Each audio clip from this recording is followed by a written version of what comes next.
नमस्ते, मैं अविचल दुबे। देश में कोरोना एक बार फिर से रफ्तार पकड़ रहा है। हफ्ते 10 दिन में जो आंकड़े आए हैं वो इस बात को कंफर्म कर रहे हैं कि कोरोना एक बार फिर से देश में यू टर्न ले रहा है, फिर से वापसी कर रहा है। और इसके पीछे कई सारे कारण हैं, लेकिन एक बड़ा कारण हम ही हैं। अब आप कुछ विजुअल्स देखिए, आप कुछ तस्वीरें देखिए जो आज की हैं। महाशिवरात्रि का दिन है और शिव मंदिरों में जो भीड़ लगी है, जो तांता लगा है, वो आप देखिए। आप इन तस्वीरों में देख पा रहे होंगे कि कोरोना को किस तरह से नज़रअंदाज करके जो लोग हैं वो किसी भी तरह से कोई भी प्रोटोकॉल्स नहीं मान रहे हैं और आगे बढ़ते चले जा रहे हैं, जिसकी वजह से जो कोरोना है वो एक अपनी नई इबादत लिख सकता है।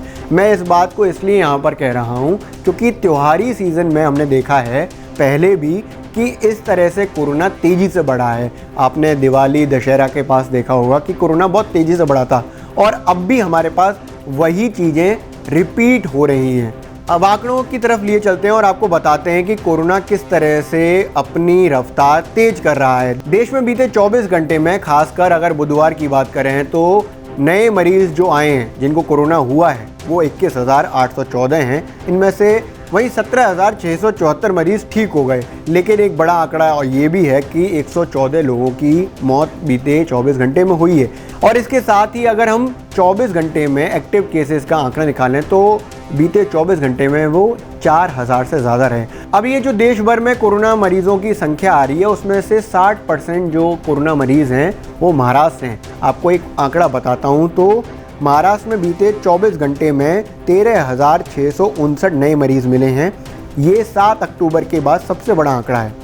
महाराष्ट्र में 15 दिन पहले हर रोज़ करीब 5-6 हज़ार मरीज़ मिल रहे थे, लेकिन अब ये एकदम से तेज़ी से बढ़ा है और अब 13-14 हज़ार मरीज़ रोज़ मिल रहे हैं। तो ये बताता है कि महाराष्ट्र में जिस तरह से कोरोना ग्रोथ कर रहा है उसमें चिंताजनक विषय तो है ही है। इसके अलावा अगर दिल्ली की बात करें तो दिल्ली की स्थिति महाराष्ट्र जैसी तो नहीं है, लेकिन स्थिति ख़राब होती जा रही है। दिल्ली में एक वक्त आ गया था जब 100 से कम मरीज़ आ रहे थे, मौतें नहीं हो रही थी, लेकिन अब अगर देखें तो 24 घंटे में 370 नए कोरोना के मरीज़ आए हैं, 3 मौतें भी हो गई हैं। तो ये बता रहा है कि कोरोना दिल्ली में भी बढ़ रहा है। अब आप इन 6 राज्यों के नाम सुनिए: महाराष्ट्र, केरल, मध्य प्रदेश, गुजरात, राजस्थान, दिल्ली।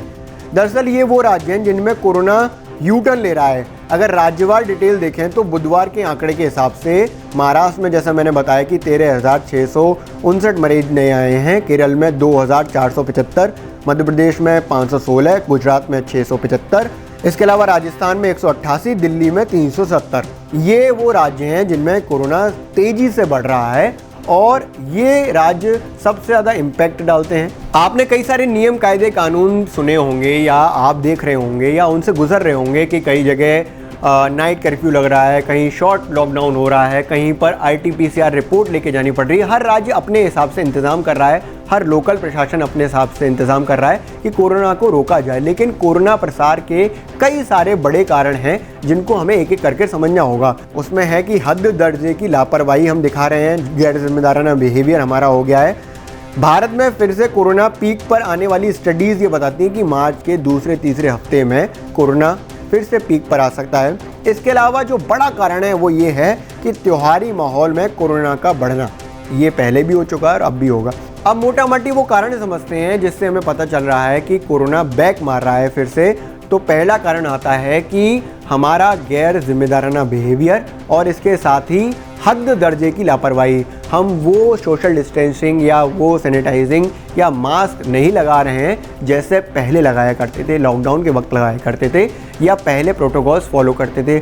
अब हम बहुत यूज्ड टू हो गए हैं, बहुत आसानी से वही ज़िंदगी बिता रहे हैं जो पहले बिता रहे थे, यानी कि कोरोना से पहले बिता रहे थे।